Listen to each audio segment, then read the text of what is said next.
Hello every one, നമുക്ക് ഇന്ന് chicken wings എങ്ങനെ മാരിനേറ്റ് ചെയ്യാം എന്നുള്ളത് കാണാം.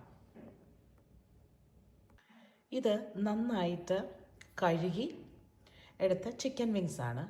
സാംസ് ക്ലബിലെ ചിക്കൻ വിങ്സ് ആണ്, നല്ല ചിക്കൻ വിങ്സ് ആണ് സാംസ് ക്ലബിൽ അവൈലബിൾ ആയിട്ടുള്ളത്. അത് നന്നായിട്ട് കഴുകി അത് വെള്ളമൊക്കെ ഒത്തിരി തോർത്തിയിട്ട് അത് ഇനി നമുക്ക് മാരിനേറ്റ് ചെയ്യാനുള്ള പ്രോസസ്സിലേക്ക് കടക്കാം. തൊലി ഉൾപ്പെടെ മാരിനേറ്റ് ചെയ്യുന്നതാണ് എപ്പോഴും ചിക്കൻ വിങ്സിന് നല്ലത്. അപ്പോൾ നമുക്ക് ഇവിടെ കാണാം. പിന്നെ എരി നമ്മുടെ ഇഷ്ടാനുസരണമാണ് ഇടേണ്ടത്. കുഞ്ഞുങ്ങൾക്കൊക്കെ സാധാരണയായിട്ട് എരി അധികം താല്പര്യമില്ല എന്നുണ്ടെങ്കിൽ നമുക്ക് അതിനകത്ത് ചേർക്കുന്ന ചില്ലി പൗഡറിൻ്റെയും ബ്ലാക്ക് പെപ്പറിൻ്റെയും അളവ് കുറയ്ക്കണം. അപ്പോൾ നമുക്ക് ഇതിനകത്ത് കാണാം, കുറച്ച് ബ്ലാക്ക് പെപ്പറുണ്ട്, ആവശ്യത്തിനുള്ള ഉപ്പുണ്ട്, ചുമന്ന റെഡ് ചില്ലി പൗഡറുണ്ട്, ജിഞ്ചർ ഗാർലിക് പേസ്റ്റ് ഉണ്ട്.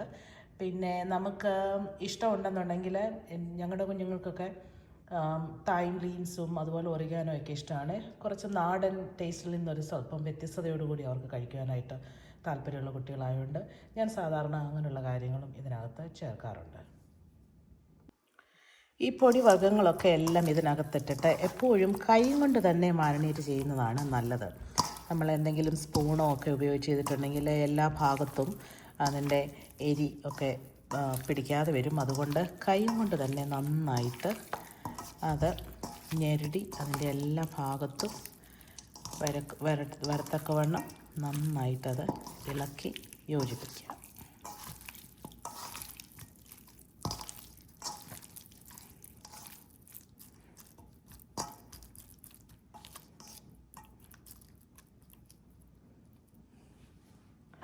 ഇപ്പോൾ മാരിനേഷൻ കംപ്ലീറ്റ് ആയിട്ടുണ്ട്. ഇനി ഇത് ഞാൻ സാധാരണയായിട്ട് ഒരു 2 മണിക്കൂർ ഇത് വെളിയിൽ വയ്ക്കും.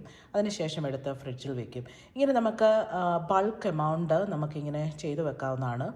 ചെയ്തു വെച്ചതിന് ശേഷം സിപ്പ് ലോക്ക് ബാഗിലാക്കി നമുക്ക് ഫ്രീസറിൽ സൂക്ഷിക്കുകയും ചെയ്യാം. അതിനുശേഷം നമ്മുടെ ആവശ്യാനുസരണം ജോലിയൊക്കെ കഴിഞ്ഞ് നമ്മൾ ടയർഡാണെങ്കിൽ അന്നേരം മാരിനേറ്റ് ചെയ്യുവാനും അതിന് ഉപ്പും മുളകൊന്നും പിടിക്കാൻ താമസമുള്ളത് കൊണ്ട് നമുക്ക് പിന്നെ അത് കുറച്ച് മണിക്കൂർ 2 മണിക്കൂർ ചെയ്തതിന് ശേഷം നമുക്ക് എയർ ഫ്രയറിലേക്ക് ഇട്ട് നമുക്ക് നന്നായിട്ട് ഫ്രഷായിട്ട് ഈ ചിക്കൻ വിങ്സ് കഴിക്കാവുന്നതാണ്. എല്ലാവരും ട്രൈ ചെയ്ത് നോക്കണം. Okay, thank you.